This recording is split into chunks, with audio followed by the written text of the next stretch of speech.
Mon enfance, elle a débuté d'abord à Roussillon, dans le village. Mon père était cantonnier du département. On habitait sur la place de la Béavon. Et ici, à Galas, habitaient mes grands-parents et leur plus jeune fils, Fernand, qui devait prendre la succession. C'est lui qui devait reprendre la Bastide, comme on dit. Et il a été obligé d'attendre parce qu'il a été prisonnier de guerre. Donc en 1945, il revient. Et en 1947, mon grand-père meurt. Et mon oncle Fernand ne peut plus mener la ferme parce qu'il est tombé amoureux, il s'est marié. Lui, il est facteur parce qu'il a eu un emploi réservé par rapport à son temps de prisonnier. Et l'heureux élu, disons, est d'une famille de Roussillon, la famille Porte. Mais ils habitent à Cavaillon. Et mon oncle est nommé facteur à Cavaillon. Et mon père va quitter son emploi de fonctionnaire, ce qui était pour eux une bonne chose, pour éviter que la ferme soit vendue et dépecée, quoi. D'accord. Voilà. Donc j'ai vécu les 5 premières années à Roussillon. Enfin, oui, 5 ans à Roussillon. Et quand j'arrive à la ferme, voilà. Et on s'installe à la ferme. Et ma grand-mère vit avec nous, voilà. Donc nous sommes 3 garçons. Ensuite va arriver un 4e frère. Et donc on s'installe. Et on s'installe, mais nous sommes dans une ferme qui n'a rien de moderne. On a encore des techniques moyenâgeuses. On a des chevaux. On fait tous les labours se font avec des chevaux. Ce qui était quelque chose d'énorme. Parce que dans la journée, le labour n'avance pas trop, quoi. Il faut labourer pendant 1 mois pour pouvoir avoir des terres prêtes à recevoir la semence du blé ou de l'avoine ou de l'orge. Et puis, on vit une grande partie dans une autarcie partielle. Alors les années un peu riches, on peut tout se permettre. On peut acheter tout ce qui nous plaît, quoi. Enfin, pas tout exactement, mais on ne va pas se priver d'aller acheter un morceau de viande, par exemple. Par contre, ce que j'ai vécu en 1949, on a eu la grêle à écraser toutes les récoltes au mois de juin. Donc, mon père et ma mère, on va vivre pendant 1 an avec les allocations familiales et l'aide de la famille de Grenoble en particulier, qui va nous aider. Voilà. Vous avez labouré avec le cheval? Ah oui, bien sûr. Ben, vous savez, un gamin de 10 ans, on lui donne pas les manétons de la charrue, hein. On lui donne les guides. Donc c'est le gamin qui dirige les chevaux. Mais les chevaux, ils ont le sillon qui est tracé, ils suivent ça. Après, il faut faire tourner les chevaux sans qu'ils mettent le pied de travers avec la chaîne qui leur passe entre les jambes. Donc après, il faut les faire reculer, les faire avancer, tout ça, etc. Voilà. Je suis Hélène Albertini, née Gulini, parce que jusqu'à ma mort, je serai Gulini. Et voilà, ben, j'habite au Roussillon, bien entendu. Et vous êtes dans ma maison, en fait. Et c'est vrai que mes parents sont arrivés, j'avais 3 ans. J'étais née en 29, donc en 32, j'avais 3 ans. Voilà, puis il était boulanger, papa était boulanger, donc nous avons pris la boulangerie que vous voyez maintenant, mais qui en plus était épicerie. Il y avait tout ce que vous vouliez dedans.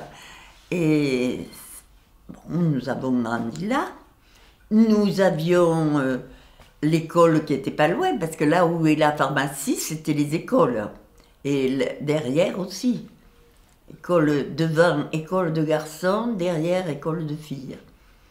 Voilà. Et puis, nous avons eu comme institutrice Madame Escoffier. Et après, forcément, Madame Escoffier avait pris sa retraite. Ça a été des jeunes institutrices qui, pendant la guerre, étaient là, de Vaugines. Et voilà.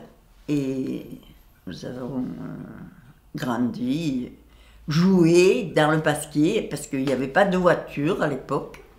D'ailleurs, c'était du sable qu'il y avait dans le Pasquier, c'était pas comme maintenant, où il y a les bandes bleues, blanc, rouge. Il y avait un bon groupe d'enfants. Ben oui, les enfants du village. Mais les autres habitaient la campagne. Et ils venaient à pied à l'école. Hein. Maintenant, tout se passe en voiture. Mais à l'époque, il n'y avait pas de voiture. Il y en avait qui faisaient 5 km parce que aussi bien les astiers, les reilles, tout ça montait à Roussillon, au village. Mais ils passaient par le sentier. Là, ils passaient par là parce que c'était plus court. Ouais, oui, c'était plus court. Et nous, les enfants du village, ben, qu'est-ce qu'on faisait que quand l'été, quoi, on les accompagnait. Alors on faisait le double voyage. Mais c'est vrai que, enfin, c'est que des bons souvenirs.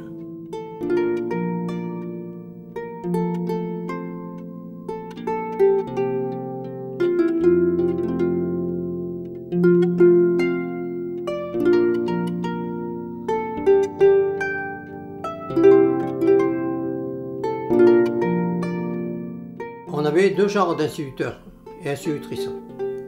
Vous avez la méthode ancienne, où on se prenait des baffes. Moi, personnellement, ça m'est arrivé peut-être qu'une fois, mais il y en a qui en prenaient 3-4 fois par jour. Hein. Des tours de cours. Et puis, le cahier accroché dans le dos, et faire le tour du village avec je suis un gros feignant, ou comme ça. Voilà. Par contre, alors moi, j'ai eu la chance, je suis passé à travers ce genre de pédagogie. Et pourquoi? Parce que au cours préparatoire, c'est une institutrice qui était sévère. Elle était sévère, elle était un peu méthode ancienne. Et moi, j'en ai jamais eu à en souffrir.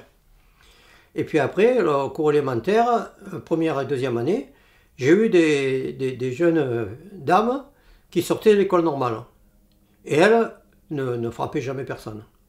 Ça, c'était de quelles années? C'était dans les années 50, 51, 52. Et ensuite, lorsque j'étais au cours moyen, j'ai eu un instituteur pendant quelques mois, M. Hugues. Il était assez sévère, mais ma foi, bon.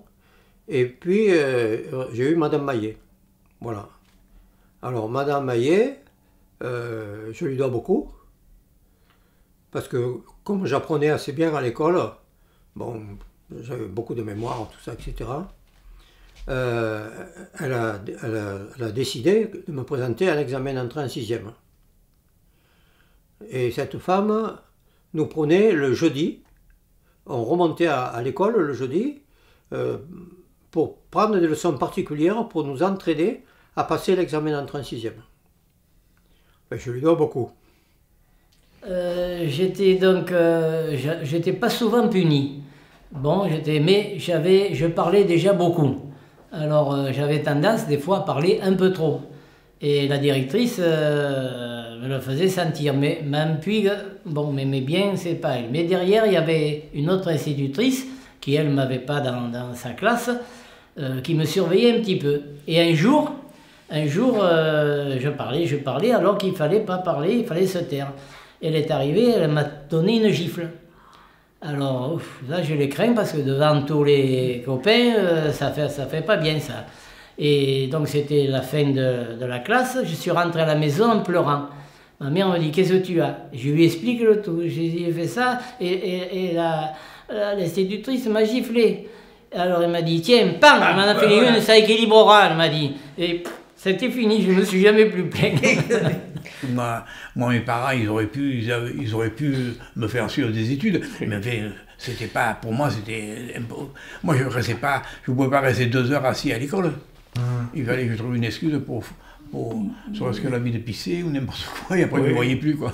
Non. Et donc, après, je me retrouve au collège, au lycée, Benoît, à L'Isle-sur-Sorgue. L'Isle-sur-Sorgue. Ouais. Et là aussi, j'apprends à vivre avec des méthodes un peu violentes, quelquefois. C'est-à-dire, un exemple. Ben, les paires de claques, les pions, hein, des 4 heures de colle le dimanche après-midi, des trucs comme ça. Donc vous ne reveniez pas tous les jours à la maison alors? Alors, moi en plus, mon père n'avait pas de voiture.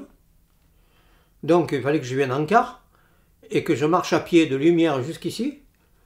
Donc on me laissait au collège. Combien de kilomètres entre Lumière et ici? 7 à peu près. Un jour je l'ai fait la nuit. Pourquoi la nuit? Ben, le car arrivait à Lumière vers 6 heures. À 6 heures, autour de 6 heures. Et l'hiver, à 6 heures, il fait nuit. Je n'avais jamais quitté ma maison et à l'âge de 11 ans, on m'a filé, je me suis retrouvé interne à L'Isle-sur-Sorgue et ça n'a pas été particulièrement brillant. Je ne savais pas faire mon lit, je ne savais pas tirer mes chaussures, je ne savais pas ce que c'était la discipline. Donc on tombait dans un monde que je trouvais différent. Quand tu revenais le week-end, comment tu te sentais? Premièrement, on ne sortait que tous les 15 jours. L'école, nous avions cours jusqu'au samedi soir à 18h. Et donc je prenais le car à L'Isle-sur-Sorgue après 18h30, je crois. J'arrivais autour de 20h ici. Je passais le dimanche chez moi en essayant de retrouver le confort de l'enfant unique que j'étais. Et le lundi matin à 6h30, je reprenais le car pour retourner à L'Isle-sur-Sorgue. Que faisait ton père comme métier? Agriculteur. D'accord. Et qu'est-ce qui fait que lui, c'était quand même pas courant qu'il veuille que tu poursuives tes études? Mon père trouvait que la vie à la terre déjà était relativement difficile et il n'était pas tellement rentable. L'exploitation qu'il avait était une exploitation qui avait été partagée en 4, puisque mon grand-père qui avait acheté la ferme avait 4 enfants, donc a partagé la ferme en 4, et la part de mon père était un quart, donc ne lui permettait pas de vivre sur sa partie, donc il fallait qu'il loue des terres. C'était pas forcément... Puis mon père n'était pas quelqu'un de très avant-gardiste, donc il travaillait d'une façon comme son père avait travaillé, certainement comme son grand-père, ainsi de suite. Et donc, il a pensé qu'il valait mieux que je fasse autre chose. Mais j'étais plutôt intellectuel que manuel, voilà. Et donc, la première année, comme il n'y avait pas trop d'ateliers à faire, ça marchait bien. J'avais de bonnes moyennes. Mais au fur et à mesure des années, on s'est plus basé sur les ateliers, c'est-à-dire on était à la lime, on était à la menuiserie, on était à la forge, etc. Et ça, c'était pas du tout ma tasse de thé, si l'on peut dire. Et donc, j'ai périclité à tel point que mon père, après j'ai eu passé le brevet, le BEPC, comme on disait à l'époque, mon père m'a dit, écoute, il est temps maintenant pour toi de rentrer et de venir m'aider à la maison. Tu t'es senti forcé de faire ce métier?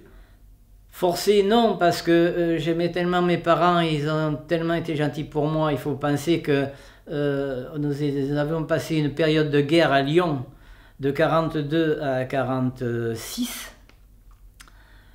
où c'était pas drôle, hein. Je ne fais pas de dessin parce que la guerre à Lyon, c'était terrible, avec les maquisards et la milice allemande, ça bagarrait de partout. Mon père allait le matin au marché et fumait une cigarette pour ne pas manger, pour se couper l'appétit, se cacher derrière les kiosques à journaux pour éviter les balles. Alors, c'était la guerre, quoi. Alors, tu en as une là à mettre, une de l'autre côté si tu peux. Allez-y. dans la guerre, oui, il y avait un peu le marché, mais les gens venaient plutôt acheter dans les fermes. Voilà, ils venaient acheter dans les fermes. Alors, il y a des fermiers qui ont fait beaucoup d'argent, hein, parce que le marché noir, ça a marché. Mais voilà. Vous vous rappelez bien de tout ça? Ben oui, je me rappelle. Vous aviez quel âge avant-guerre? Je suis née en 29. Alors, à partir de 40, 41, tout ça, forcément. Et donc, nous avions ici des personnes qui s'étaient réfugiées. Des réfugiés. Et bon, mais de toute façon, il y avait une entraide. Et les personnes réfugiées venaient d'où? De Toulon, nous avons eu d'ailleurs un quart d'enfants de Toulon qui sont arrivés, et dans les campagnes, chacun a pris un enfant, etc. Et puis, ils sont repartis, bien entendu, à la fin de la guerre, ils sont repartis.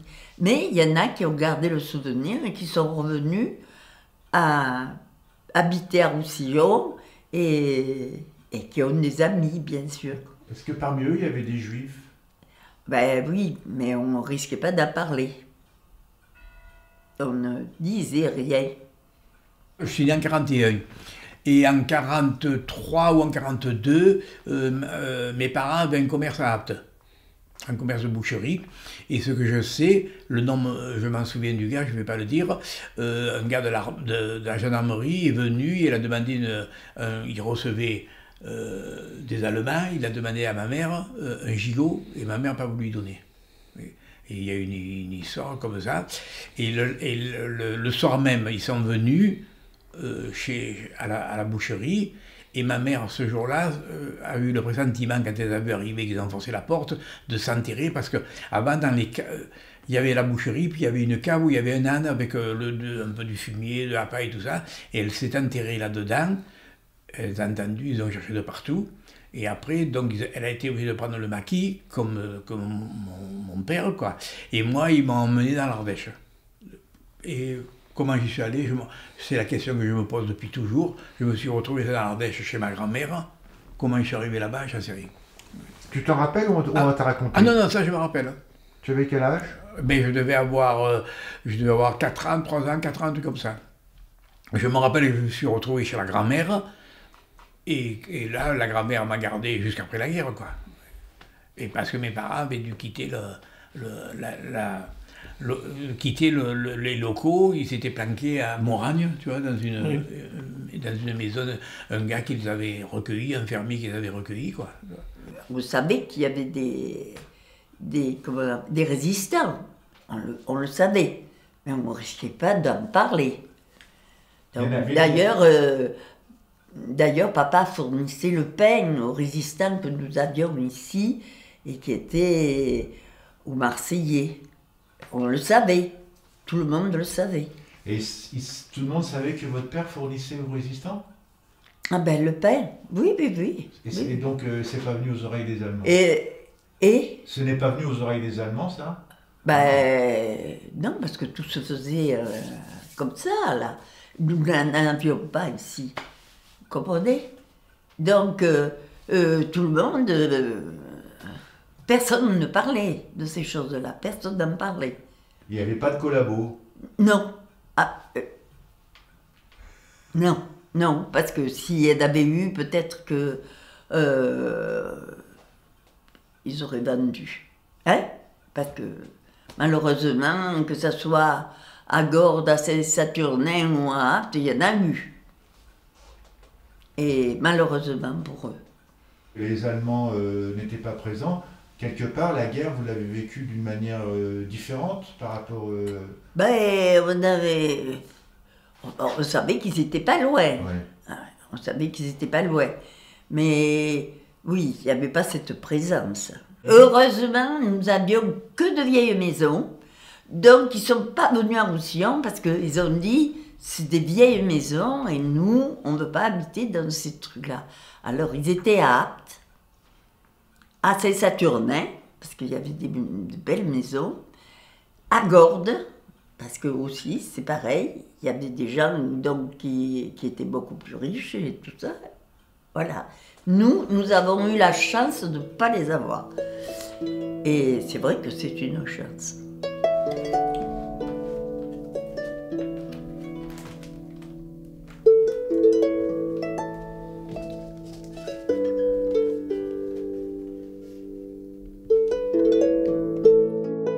Nous étions très jeunes, nous avions 14 ou 15 ans, ils nous sortaient tous les dimanches soirs ou samedi soir, plutôt le dimanche soir, avec la voiture de son père qu'il prenait et nous faisions le tour du département avec la 2 chevaux.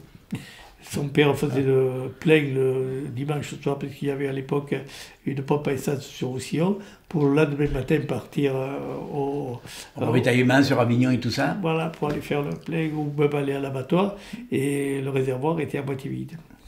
Ton père, il le savait? Non, mais moi, oui, il le savait puisqu'il me filait une rousse entre-temps. Le lendemain.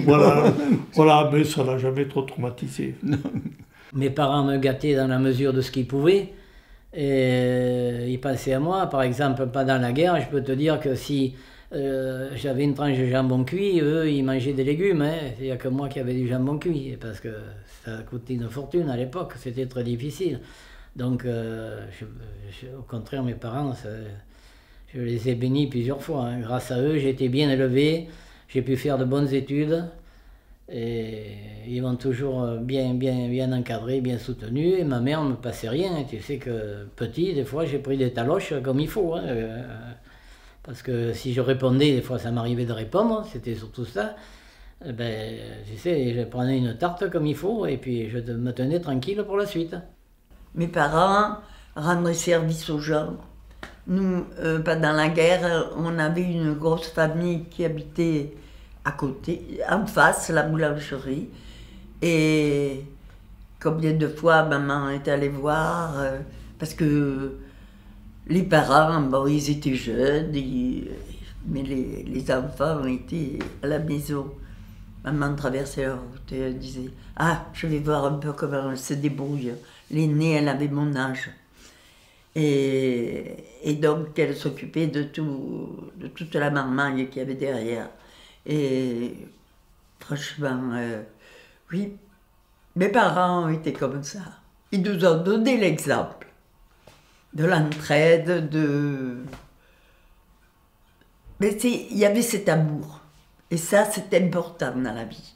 S'il n'y a pas d'amour, c'est foutu. Vous l'avez transmis à vos enfants? Oui, si les gens s'occupaient un peu plus de rendre service, ils s'occuperaient moins d'eux. Et peut-être qu'ils seraient beaucoup plus satisfaits de leur vie. Rendre service aux gens. Mais le père Borde nourrissait la moitié des indigènes de Roussillon. C'est-à-dire? Il y a des gens qui n'avaient pas les moyens de se payer de la viande, le père Borde ou la mère Borde. C'est pas péjoratif quand je dis le père ou la mère. C'était à l'époque on parlait comme ça. Et les gens qui n'avaient pas les moyens de s'acheter de la viande, ben, ils leur donnaient de la viande au moins une fois par semaine. Bah, ton père était un mec sympa alors, même s'il te frappait. Ah oui. Ah oui. Ah oui. Non, mais un peu caractériel, quoi, c'est tout.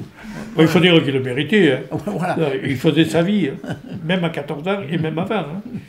D'ailleurs, s'il n'a pas poursuivi des études, il dit qu'il n'était pas bon. Il n'était pas bon, c'est pas qu'il n'était pas bon. C'est que préférait, plutôt que d'être à l'école, il aurait préféré être dehors. Hein. Il y a dans des familles, il y a l'amour familial. Moi, je ne l'ai pas connu. Je suis un enfant de 41, et un enfant de 41, bien souvent, il n'est pas désiré. Je fais le rapprochement comme ça. Donc, j'ai jamais eu d'amour, c'est dur de dire ça, mais d'amour familial, quoi. Oui. De ton père et de ta mère? De mon père et de ma mère, voilà. Et ça, tu en as souffert de ça? J'en ai souffert, oui, parce que j'étais un bon arrière, un incapable, parce que, en plus, l'école, j'allais jamais à l'école, je pouvais rester 1 heure assis, il fallait que je me lève, que je m'en aille, des trucs comme ça, quoi. Et j'allais supporter les conséquences. Voilà. Jusqu'à quel âge tu as souffert de ça? Oh, ben j'ai souffert... Par exemple, j'ai souffert de ça jusqu'à ce que je sois indépendant, quoi, à 14 ou 16 ans, quoi. Ouais. Ton père, il t'a viré ou... Ah ben je suis parti, oui, je viré, oui, mais vers perte et fracas, quoi. Comment ça À s'est 18 passé ans. le jour de ce départ? Ouh là là, j'étais obligé de me sauver vite par les jardins et tout ça, sinon ils me tuaient, quoi. Ah oui, à ce point, oui, oui. Parce que je lui ai tenu tête, ça il n'a pas accepté. Tant que je recevais des coups, est-ce que je peux le dire ça? Oui. Ouais. Tant que je recevais des coups et que je disais rien, puis un beau jour, à 14 ans ou 15 ans, tu te rébiffes, quoi. Se rébiffe, c'est le mot qu'on disait à l'époque, quoi. Et là, ça a été... C'est là que j'ai foutu le camp à la maison, quoi. Un soir, je rentre à 4h du matin ou 5h du matin, à 4h du matin, et pour pas monter dans ma chambre, je sais pas je me couche dans le fossé de la boucherie, là. D'un coup, je reçois un putain de coup de pied au cul, et le père Aubron dit « Oui, nom de Dieu, tu veux pas aller coucher dans ton lit comme tout le monde ?» Et moi, je pars dans mon lit, mais je prends les escaliers pour aller dans ma chambre. Il m'a rappelé « Tu iras ce soir te coucher, va au travail maintenant. » Une femme qui a beaucoup compté pour moi, c'est ma grand-mère. C'était une paysanne, elle n'était jamais sortie de son coin, mais elle était très chrétienne, vous voyez. Mais c'est plus des chrétiens genre protestants, vous savez. Elle allait à l'église, mais jamais d'esbrouf, jamais, vous voyez, tout ça, etc. Pour les vivre d'une façon très simple, ne pas frapper les enfants, etc. Et elle m'a raconté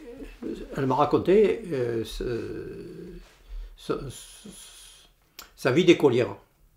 Donc elle était à l'école, au Gros, avec mademoiselle Gachet, qui était une protestante du Trièves. Et donc, au bout de la troisième ou quatrième année, elle se révèle être une... D'ailleurs, j'ai un cahier d'elle, qui se réveille d'être d'un bon niveau, hein, du point de vue orthographe, mathématiques, tout ce que vous voulez. Donc, l'institutrice vient voir mon arrière-grand-père et lui dit « Il faudrait que Joséphine passe le certificat d'études. Comme c'est une bonne élève, tout ça, elle peut passer le certificat d'études. » Là, on est sous Jules-Ferry, là, hein, on est en 1882. Alors, l'arrière-grand-père, le certificat d'études, ça sert à quoi? Ça lui servira à quoi? Vous savez, nous, les paysans, pas besoin de certificat d'études. Hein.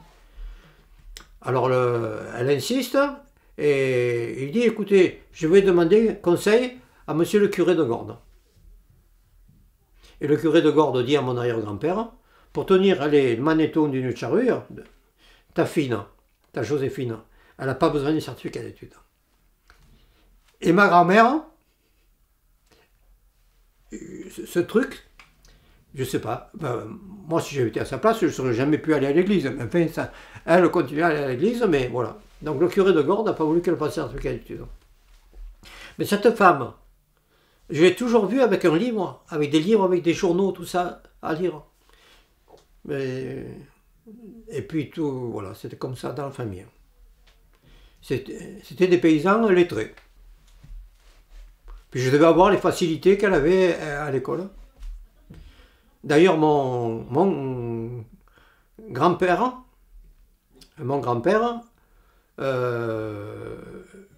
lui aussi est allé à l'école à Roussillon.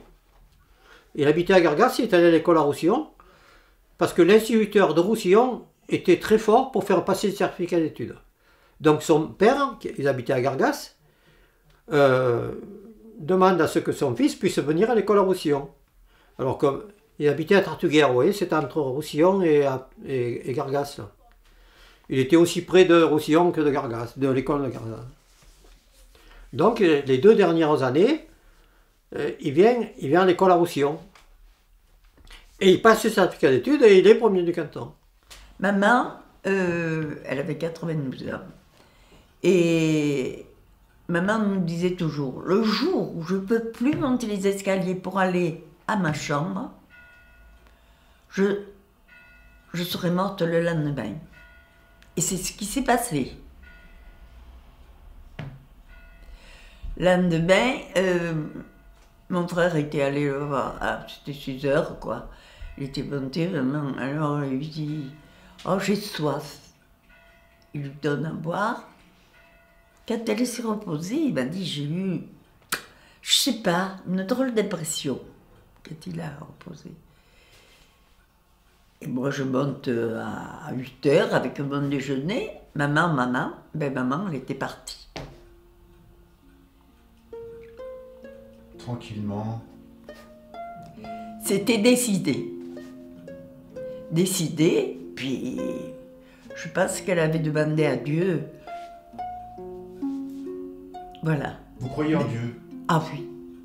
Ah oui. Ah oui. Qu'est-ce qui me protège alors?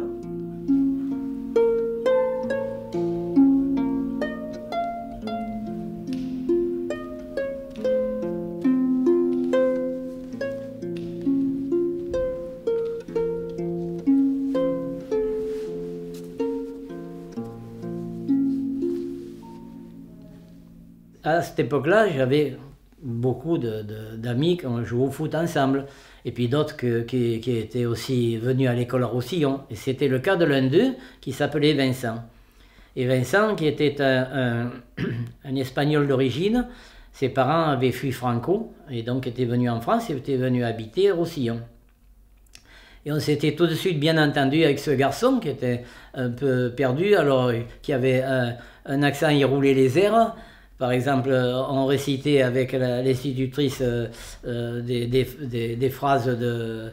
comment on avait ça de La Fontaine, par exemple? De La Fontaine, par exemple. Et je me souviens qu'il y en avait une où il y avait un pantalon tout troué par derrière, et lui, il avait un pantalon tout troué par derrière. Il disait, il avait les airs, ça sortait bien, c'était bien espagnol ou machin. Alors donc, on s'était liés d'amitié. Il jouait ailier droit, c'était un garçon extraordinaire. Et pour te dire, une année, et on ne s'en vante pas, c'est pas pour se vanter, c'est pour dire, dans la petite équipe qu'on jouait à Roussillon avec les équipes des pays environnants, des villages environnants, à tous les deux, on a marqué dans une saison 100 buts. 100 buts, à tous les deux. Il en a marqué plus que moi, il était très rapide. Et alors je l'envoyais déborder sur l'aile droite, il centrait, évidemment de vitesse, on prenait les arrières qui nous faisaient, nous on avançait, eux ils reculaient, donc on était plus vite qu'eux, et souvent on marquait des buts comme ça. Et de joueurs amicaux comme ça, on s'était fait des amis. Et un jour, ce garçon vient me trouver, il me dit, j'avais le permis de voiture à ce moment-là, de conduire, et il me dit, je voudrais bien voir une amie, qui fréquentait un peu comme ça, mais elle est chez une copine qui est agricultrice en campagne, mais moi je ne peux pas y aller, j'ai pas de voiture. Est-ce que tu pourrais me mener?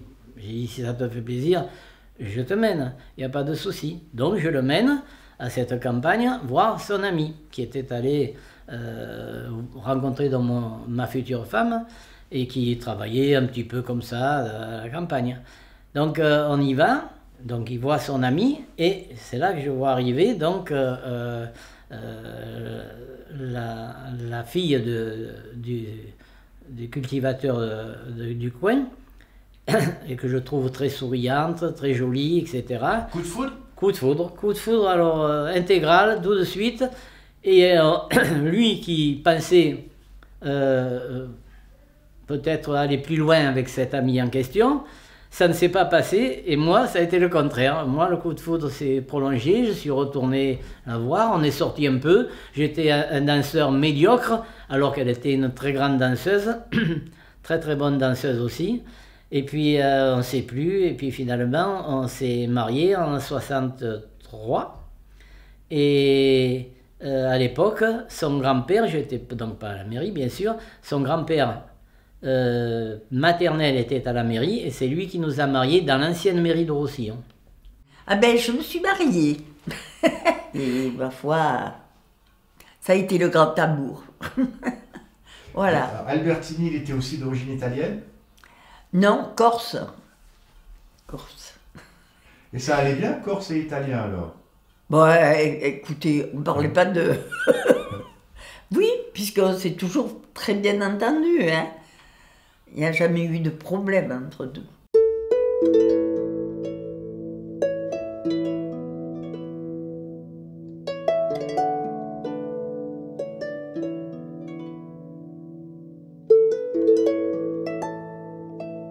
Michel était quelqu'un qui était un peu plus âgé que moi et qui, en plus de ça, donc a commencé à butiner à droite et à gauche un peu avant moi. À butiner.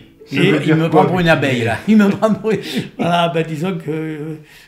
J'avais une vie un peu spéciale. Sentimentale, un Voilà. peu particulière. C'est-à-dire, Oh, ben, comme un papillon passe d'une fleur à l'autre, lui passe d'une fille à l'autre sans problème. Ben, enfin, j'ai eu une femme officielle, quand même, et j'ai eu un enfant, quand même, moi aussi. Oh, Oui, oui, bien sûr. ça m'est arrivé une Mais, fois dans ma vie. Voilà, mais contrairement à certains, Michel, pour ne pas se tromper, a fait énormément d'essais avant de trouver la bonne.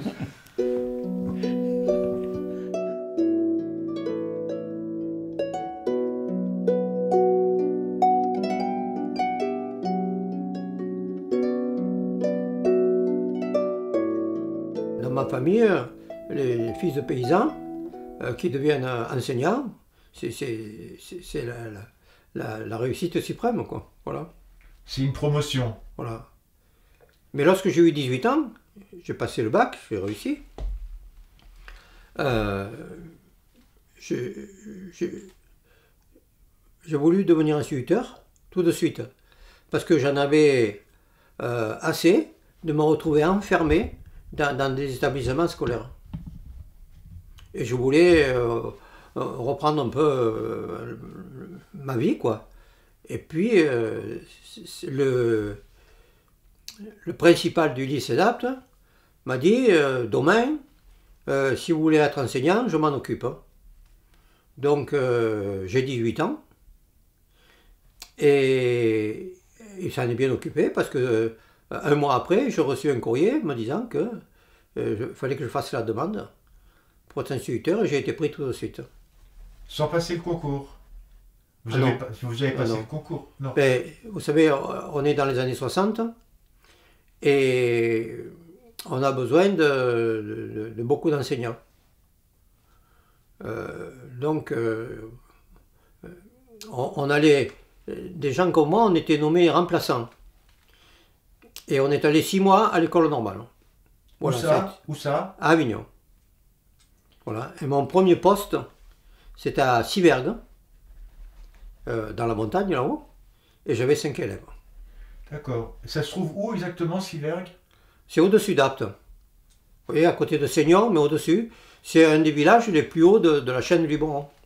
D'accord. D'ailleurs, dans ce village, il n'y avait plus que 3 habitants. D'accord. Mes élèves venaient de fermes qui étaient à 5 ou 6 km de l'école.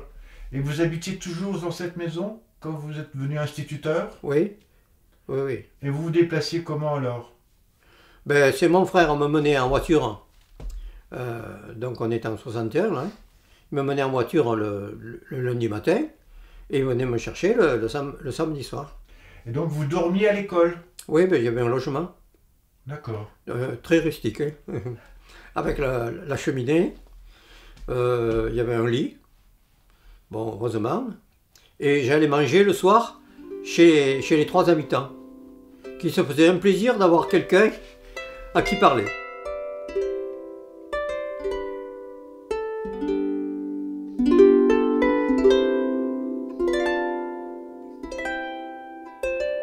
Oh, j'avais pas de spécialité propre, c'était les spécialités de mon père. J'aimais bien faire les brouillades de truffes, par exemple, ça j'aimais bien. J'aimais bien faire des C'est civets. quoi la brouillade de truffes? Brouillade de truffes, c'est une omelette baveuse avec des truffes de pays, puisqu'on est un pays de truffes ici. Donc c'est une brouillade très très légère, qu'on ne cuit pas, qui est baveuse, c'est pour ça qu'on dit baveuse, avec des truffes, du jus de truffe à l'intérieur. Ça c'est une spécialité. Ensuite le gibier. Alors dans le gibier, moi j'aimais bien faire les civets de lièvre. Le salmi de bécasse c'était un peu trop compliqué, ça c'était mon père qui le faisait. Après on avait du faisan, mais ça c'était des rôtis, c'était pas difficile, des grives. Maintenant tout est interdit, hein, alors donc on peut plus. Mais à l'époque on travaillait beaucoup avec le gibier. Donc l'hiver c'était la période gibier. Là j'ai quand même bien appris, ça me plaisait beaucoup ça le gibier. Et puis alors Tu allais à la chasse? Non, alors j'étais pas chasseur du tout. Mon père non plus, donc chassait comme on dit sur l'assiette. Et le salmi de bécasse, qu'est-ce que c'est? Ah, le salmi de bécasse, c'est très compliqué. Ben, c'est une bécasse qu'on laisse un petit peu faisander. Le bécasse, je ne te fais pas ce que c'est, tu sais ce que c'est, comme oiseau, avec son long bec, qu'on laisse un petit peu faisander, pas trop non plus. On la fait cuire avec ses entrailles, on retire ses entrailles quand elle est mi-cuite. On en fait un hachis que l'on met sur des tartines. On finit de la cuire avec son lard autour en arrosant et on sert la demi-bécasse sur une tartine avec ses entrailles. Et qu'est-ce qu'on boit avec? Un bois rouge qui tient la route, c'est-à-dire un Gigondas ou un Châteauneuf. On est un peu chauvin. À 14 ans, je faisais le travail d'un homme, je tuais les agneaux et tout seul. Hein. Je montais, je me rappelle comme j'étais petit, je montais sur un escabeau pour les accrocher. Les agneaux, des agneaux qui pesaient 35 kilos, quoi, des trucs comme ça. Quoi, ouais. Et ça te faisait rien? Ça me faisait rien, non, ça me faisait rien, ouais. Par contre, j'ai toujours, après j'ai pris, plus tard, j'ai eu des grosses responsabilités dans les abattoirs, et j'étais à cheval, je ne supportais pas qu'on fasse souffrir les bêtes. Ma philosophie était, les bêtes se sacrifient pour nous, il n'y a pas besoin de faire... Parce qu'on peut abattre un animal sans le faire souffrir. Contrairement aux musulmans qui les égorgent, vous voyez. Nous, ouais, ça... Et là, je me rappelle, j'ai viré un ouvrier, il m'a mené au prud'homme et j'ai eu gain de cause. Parce que la raison était, j'avais 2-3 témoins, quoi, que le gars, il faisait souffrir les bêtes. Il y a des gens qui font souffrir les bêtes comme ça, par plaisir, malheureusement. Voilà. Toute ma vie, j'ai travaillé. Après, j'ai eu une période de l'armée que j'ai appréciée parce que j'ai découvert pas mal de choses. Puis j'étais peut-être brûlé. L'Algérie, je ne veux pas dire que c'est avec plaisir que je suis allé, quoi, mais enfin... Il y a le métier de boucher, tu n'as pas voulu le... Si, je l'ai continué toute ma vie. Et oui, je l'ai continué toute ma vie. Alors après, bon, j'ai eu cette période en retournant de l'armée, une période de plaisir quand j'ai rencontré ma femme qui était dans le milieu cinématographique, qui m'a permis de connaître beaucoup de monde, quoi, voyez. Mais ça, c'est un milieu qui ne me plaisait pas non plus, voyez. Pourquoi? Je sais pas, tout mondain et tout ça, c'était pas... Et là-dessus... entre-temps, tout en la fréquentant, je travaillais aux abattoirs quand même, aux abattoirs d'Apt, où je gagnais très bien ma vie, puisque j'étais capable de faire un travail que peu d'autres faisaient. C'est-à-dire, pour te donner une idée, quand je suis rentré à l'abattoir d'Apt, parce que même quand il y avait le père à bord, j'allais toujours à l'abattoir. Lui me menait en voiture, ou un chauffeur me menait, il venait me chercher. Le père Bord, mon père à moi, voilà. Avant l'armée. Tu dis le père Bord. Et le père à bord. Tu dis pas mon père. Ah non. Non, je dis le père à bord. Alors, c'est un peu brouillon tout ce que je dis. Ah, c'est bon. Mais après, tu calmeras tout ça. Là, pour te donner une idée, je suis allé à l'abattoir. Bon, on me connaissait à l'abattoir, je tuais les agneaux du père à bord. Des fois, il y avait un autre boucher d'Apt qui me dit « Oh, tu peux pas me donner la main ?» Bon, j'ai donné la main. Et puis un jour, quand je suis retourné à l'armée, après 5 ou 6 ans de vie, que je faisais un peu n'importe quoi, mais que j'ai bien vécu, que ça m'a permis de connaître beaucoup de choses quand même, je me suis remis à l'abattoir.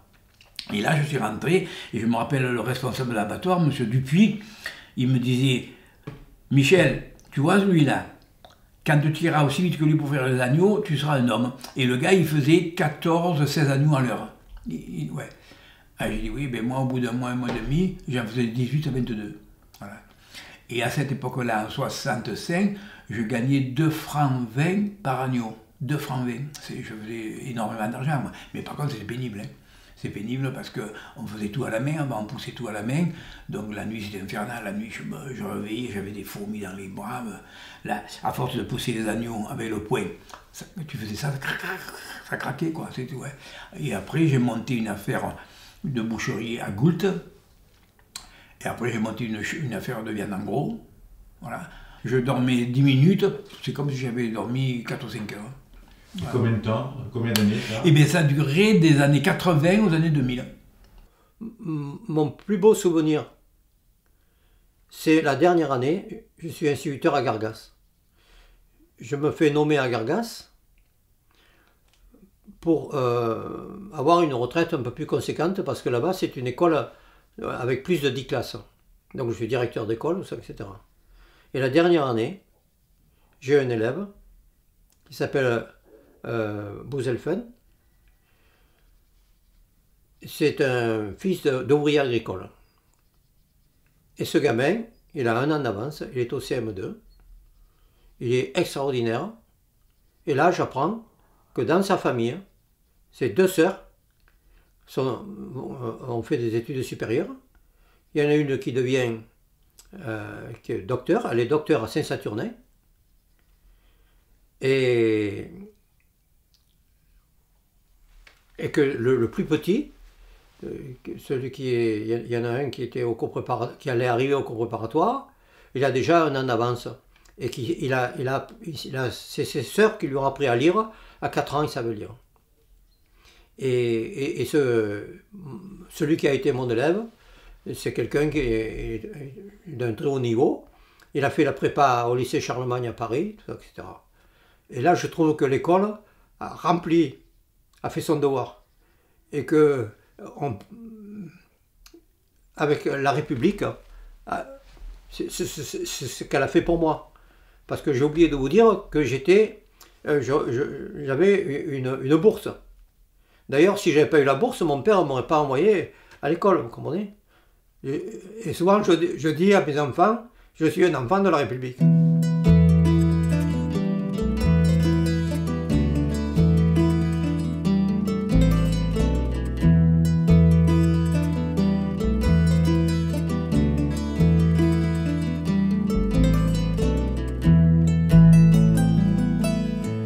Les souvenirs que j'ai de Roussillon remontent aux années 1947. Donc à l'époque, Roussillon, si j'ai bonne mémoire, devait avoir à peu près 5 ou 600. Enfin, sur la commune, il devait y avoir à peu près 5 ou 600 habitants. Le village a été en assez mauvais état. Les maisons étaient assez vétustes. Des ruines, il y avait beaucoup de ruines. Le confort n'y était pas encore, puisqu'il n'y avait pas tout à l'égout. Le total d'égout, si j'ai bonne mémoire, a dû arriver autour des années 54-55.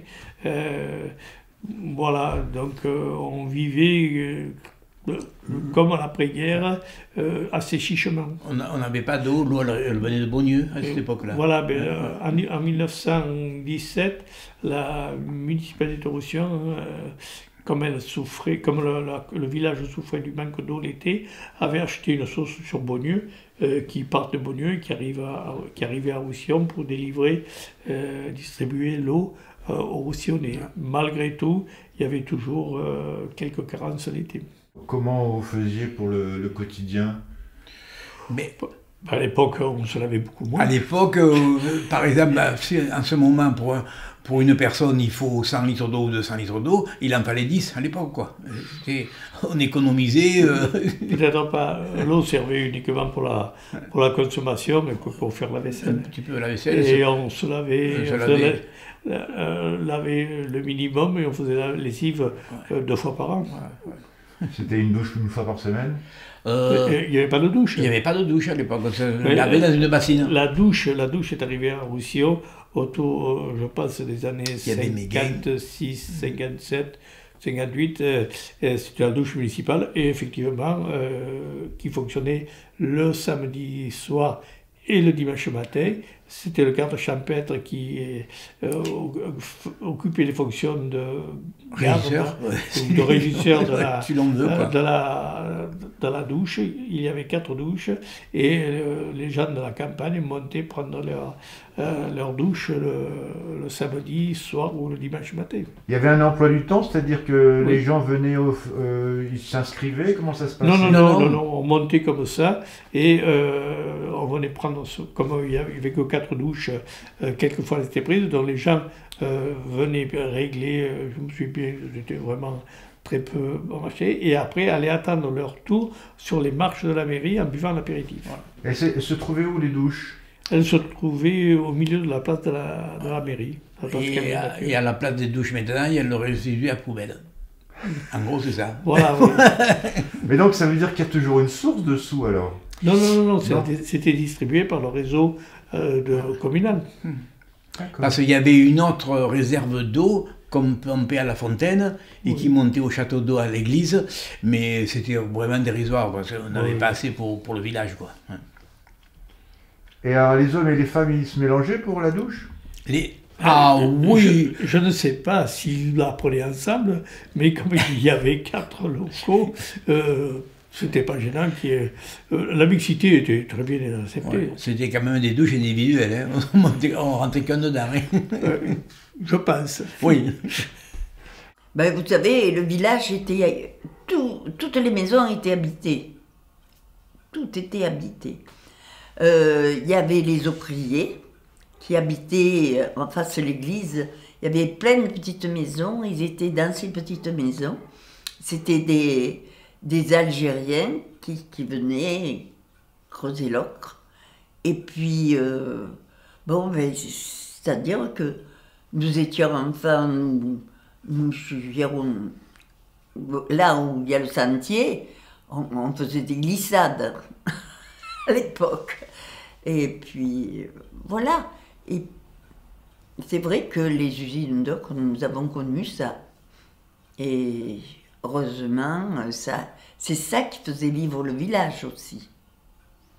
Parce que la plupart étaient ou au crier, ou alors ils avaient, les personnes âgées avaient donc aussi bien du côté du vallon de Val-des-Fées, qu'on appelle le Val-des-Fées, que c'était Loulette à l'époque.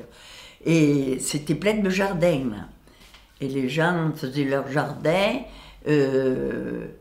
ou de l'autre côté, là, du côté de la Fontaine aussi, il y avait plein de jardins. Alors les gens, plus ou moins, avaient un âne, et puis allaient faire leur jardin. Et ça, c'était les personnes âgées. Et puis, ouais, les gens vivaient comme ça, petitement, parce qu'il faut dire ce qui est, c'est qu'à l'époque, les gens vivaient petitement. Mais les courses, c'était très simple. On allait chez l'épicier, Monsieur Warrier, et on allait chez le boulanger. Alors, pour payer notre pain, chez le boulanger, on lui vendait des fagots de bois, pour chauffer son four. Donc, de temps en temps, mon père montait des fagots de bois. Alors, on ouvrait une nouvelle page, on avait un avoir, et chaque fois qu'on prenait du pain, c'était marqué, et puis à un moment donné, le boulanger disait, voilà, vous avez épuisé votre crédit. Et du blé, non? Un boulanger, il est pas... Alors nous, non. L'autre boulanger, M. Gulini, le faisait ça. Il prenait chez certains paysans, il leur prenait du blé, et c'est lui qui le faisait moudre. C'est du troc. Voilà. D'ailleurs, c'était comme ça. Par exemple, ici, si on avait besoin de faire une petite réparation pour le maçon, par exemple, le fameux Marcel Melon, il venait, et il nous rafistolait un trou qui s'était fait à droite, à gauche, je sais pas, et on lui disait, si tu veux, on te paye en nature, quoi. Donc, il repartait avec 2 poulets, 2 douzaines d'œufs, voilà. D'ailleurs, ça nous arrivait de payer comme ça. On avait un cordonnier au Sion, et lui, il disait, ben, vous m'emmènerez 6 œufs. Voilà. Et la campagne, elle venait chercher du pain 2 fois par semaine. Et papa faisait des boules, et il prenait ces boules parce qu'elles se conservaient fraîches. Et puis papa, après, faisait la tournée avec une voiture, une vieille voiture, et puis il la portait dans les campagnes, tout ça. Et les paysans faisaient marquer, et c'était payé avec le blé qu'ils récoltaient à la fin de l'année. Du troc. Du troc, oui, c'était du troc, mais il n'y avait que ça. Et le samedi, ils allaient au marché à Apt, soit avec les chevaux, soit avec ici, il y avait M. Escoffier qui avait un petit car. Et donc, ils descendaient à Apt vendre leurs produits, et ça leur permettait d'acheter le sucre, d'acheter l'huile, tout ce qui manquait, avec les chaussures pour s'habiller, etc. Il y avait une boucherie, il y avait 2 épiceries, il y avait 2 boulangeries, il y avait un maréchal ferrant, Enfin, même au début, il y en avait deux. Il y avait deux maréchals Ferrand. Il y avait les gens de la campagne n'avaient pas les moyens de communication qu'il y a à l'heure actuelle, donc monter faire leurs courses au village, bien que certains commerçants faisaient déjà des tournées en campagne, mais il y avait une vie de village beaucoup plus vivante, beaucoup plus tournée sur le village qu'elle n'est à l'heure actuelle. Il y avait qu'un il y avait deux bistrots. Si, le Castron non, il y avait le bar des sports et David. Le bar de sport et David. Le restaurant il y avait des bistrots, et je te relève quand tu dis des boulangeries, des épiceries, il y avait beaucoup plus. Hein. Il y avait la Scope, il y avait en haut, tu vois, et il y avait Madame Bicheron qui était en bas rue des Bourgades. Oui. Tu vois. Et il y avait même une couturière qui était dans la rue des Lauriers. Il y avait pratiquement toute l'infrastructure commerciale qui permettait aux gens de vivre. Donc si on voulait, on pouvait ne pas sortir du village. De la commune. Voilà. En règle générale, on était assez. Et d'ailleurs, il y avait le car qui descendait tous les samedis aptes pour le marché. Pour le marché. Je crois qu'il descendait, oui, ou le jeudi peut-être aussi, non, je ne sais pas. Non, je crois que le samedi. C'était le père Escoffier, avec un vieux car Matisse, là, où il mettait 20-30 personnes dedans. Ouais. Ouais. Et quand il y avait trop de monde, il accrochait la remorque et les gens montaient dans la remorque. Vous l'avez pris, ce bus? Oui, oh, certainement, on a dû le prendre. Oh, oui.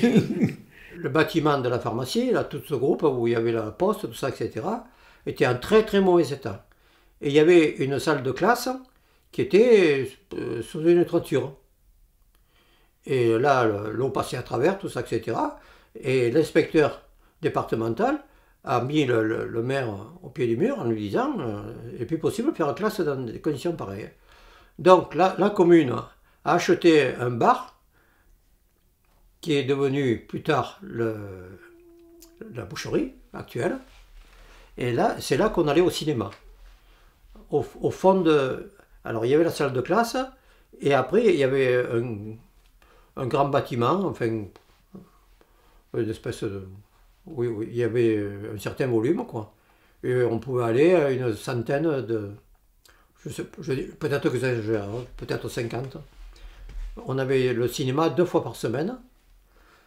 Le soir, le samedi soir et le dimanche après-midi. Vous y alliez? Alors, de temps en temps. De temps en temps, quand c'était des films Pagnol, comme ça. C'était la télévision n'existait pas. C'était quel jour? Le samedi soir. Le samedi soir? Je crois que c'était le samedi soir et le dimanche après-midi. Ouais, je ne me rappelle pas. Oui, c'est un gars qui faisait, là c'était, comment c'est, Chauvet dans son nom? Cholet, oui. Il faisait plusieurs villages, quoi, comme ça, oui. Ouais. Et à Roussillon, c'était le samedi soir, et je crois le dimanche après-midi. C'était un projecteur qu'il avait lui, ou il était en place? Ah non, il se déplaçait avec son projecteur. De village en village, quoi. Il avait Beaunieu, Goult, je pense. Goult, c'est sûr. Beaunieu, je crois qu'il avait. Je ne sais pas s'il allait pas à la Côte aussi. Non, à la Côte, il y avait quelqu'un qui le faisait. Il y avait quelqu'un qui faisait ça? C'était le garagiste qui le faisait. Ah, d'accord. Ouais. Le samedi soir, tous les jeunes allaient au cinéma et se mettaient au fond de la salle en essayant de fricoter un peu avec les filles. Ouais. Et ce cinéma était où il y a la boucherie maintenant? Ah oui, donc c'était une grande salle quand même? Ah oui, ça allait en profondeur. Oui, la largeur que nous avons à l'entrée, elle est bonne, mais après ça allait une centaine de mètres sur les falaises. Oui. Ah oui. Parce qu'il y a toujours eu... il y avait un bar. Oui, il y avait un bar. Il y avait un bar, Fichou. D'ailleurs, c'est pour ça que ça gardait le nom de Fichou. Après, il y a eu l'école, mais il y avait toujours le cinéma derrière. Le village n'a pas d'espace. Moi, je le trouve beaucoup plus beau qu'avant. Pourquoi? Mais parce que toutes les façades ont été restaurées. Le village était délabré. À l'époque, Roussillon, dans les années 60-70, c'était animé, les bistrots étaient ouverts jusqu'au soir 10h, les petits pépés, ils arrivaient, ils buvaient leur café, ils restaient, ils tapaient le carton, ils restaient tout là, que maintenant, c'est un truc, c'est un lieu de... ce ne sont plus des commerçants que nous avons, vulgairement parlant, à mon point de vue personnel, ce sont un tiroir caisse, vous voyez. Ils sont ouverts pour entrer du pognon, après c'est terminé, on ne cherche pas le bien-être du Roussillonnais. On ne cherche pas ça. Qu'avant, tout se passait sur la place, le jeu de boules, les cartes, les gars, ils ne gagnaient pas beaucoup d'argent, mais vous savez que maintenant, il faut rentrer du fric, il faut rentrer du fric, il faut rentrer du fric.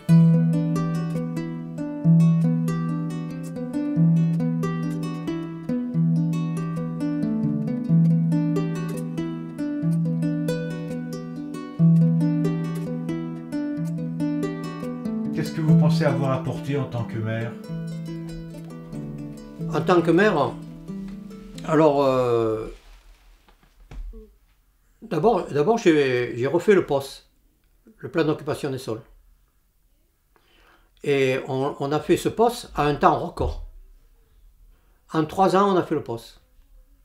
Et le POS, je l'ai confié au parc naturel du Luberon. Donc c'est le parc naturel du Luberon qui a fait le POS de 95. D'accord. Et là, grâce à ce poste, on ne pouvait plus construire dans les zones protégées du massif aucrier. J'ai tout fait pour protéger le sentier de l'Ocre. Le sentier de l'Ocre était libre d'accès.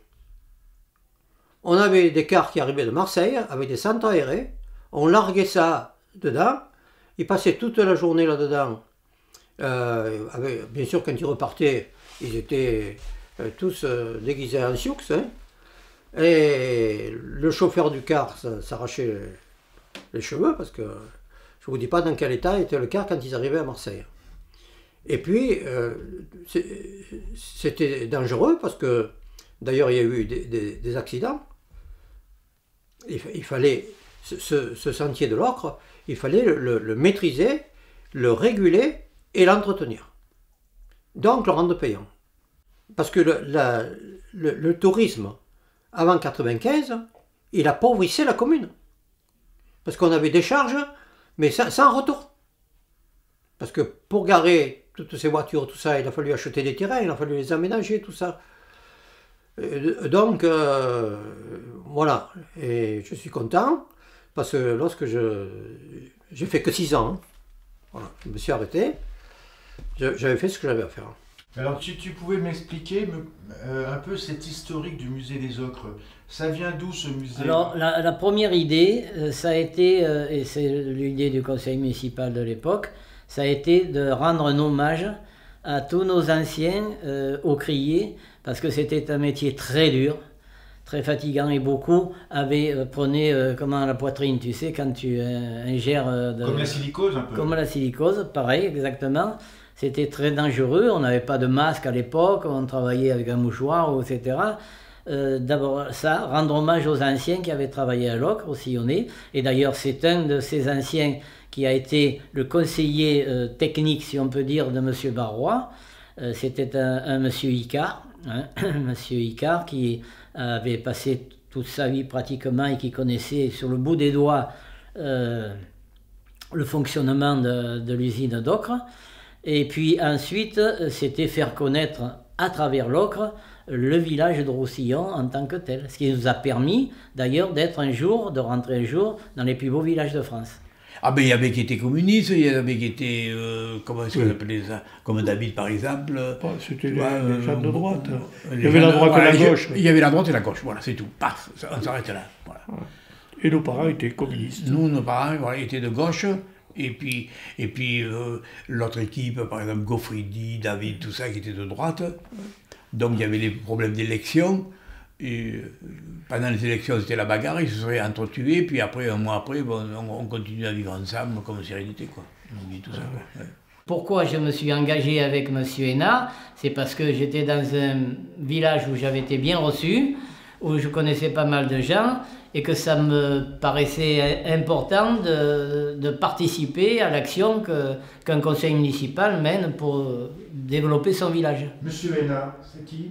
Alors, M. Hénard, c'était un ancien ingénieur des ponts et chaussées qui était le patron de la région niçoise. Et alors, je vais vous donner une anecdote à ce sujet. Comme tous ces gens-là, ils étaient invités quand il y avait des manifestations, quand il y avait des... comment on appelle ça, des peintures, Des vernissages, etc. Et à ce moment-là, il y avait des gens qui s'appelaient comme Monsieur Picasso.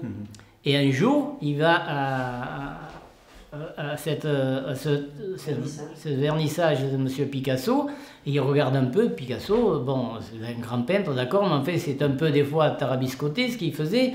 Et alors, il se met devant une toile et il dit « Pardon, maître », parce qu'on n'appelle pas M. Picasso. « Pardon, maître, qu'est-ce que ça vaut, ça? Qu'est-ce que ça veut dire? Qu'est-ce que ça veut dire, maître ?» Alors Picasso, il fait ça, il regarde et il dit « Ça veut dire 100 000 francs. » Jean-David, qui était l'ancien maire, et qui est un copain d'enfance, quoi.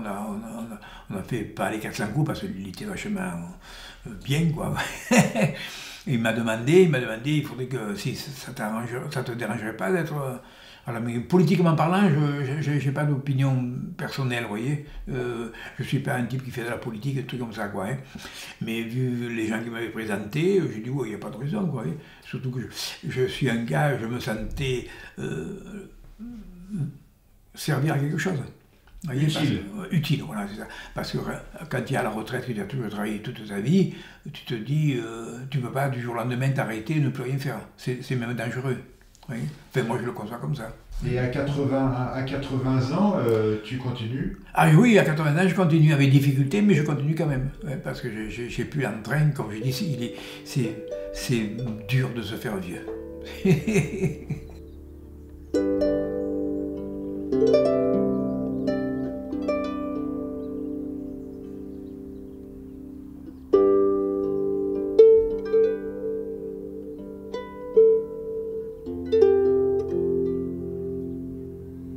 J'ai fait faire mon cercueil à Roussillon. Moi, je vais mourir ici. Hein.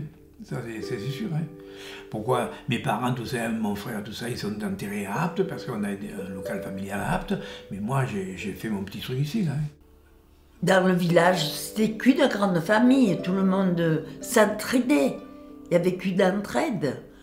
Dès qu'on savait que quelqu'un était fatigué, vite on allait voir s'ils avaient besoin de quelque chose, tout ça. Moi, je me suis toujours occupée des personnes âgées. Je vais m'occuper des personnes âgées qui sont plus jeunes que moi. À l'heure actuelle? Ah ben oui.